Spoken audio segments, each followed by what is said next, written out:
రైతులను మోసం చేసిన కాంగ్రెస్ ప్రభుత్వం, రైతులను మోసం చేసిన కాంగ్రెస్ ప్రభుత్వం, రైతులను మోసం చేసిన కాంగ్రెస్ ప్రభుత్వం.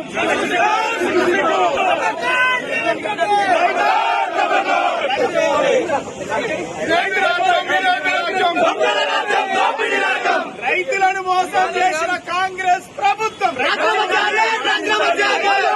చేసిన కాంగ్రెస్ ప్రభుత్వం, మోసం చేసిన కాంగ్రెస్ ప్రభుత్వం. రైతు రుణమాఫీ కోటే రేవంత్ రెడ్డి వెంటనే,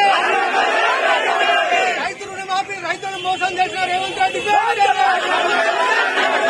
రైతులకు 23,000 కోట్లు రేవంత్ రెడ్డి వెంటనే.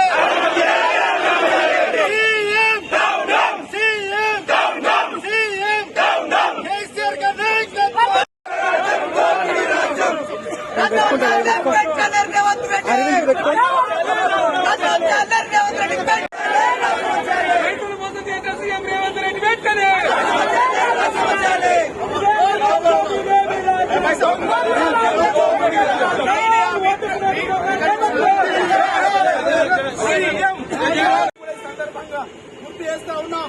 జై తెలంగాణ, జై తెలంగాణ.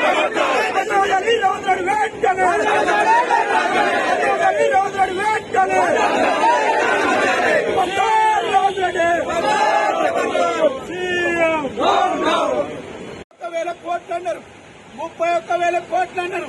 31,000 కోట్లు పెట్టి అమలు చేసి రాజీనామా అడగాలి. అదేవిధంగా 6 గ్యారంటీలు, 13 హామీలు ఇవి అమలు చేస్తేనే డిఫరెంట్ గా రాజీనామా చేస్తాం. ఒక ఉద్యమకారుడి మీద మీరు అనవసరమైన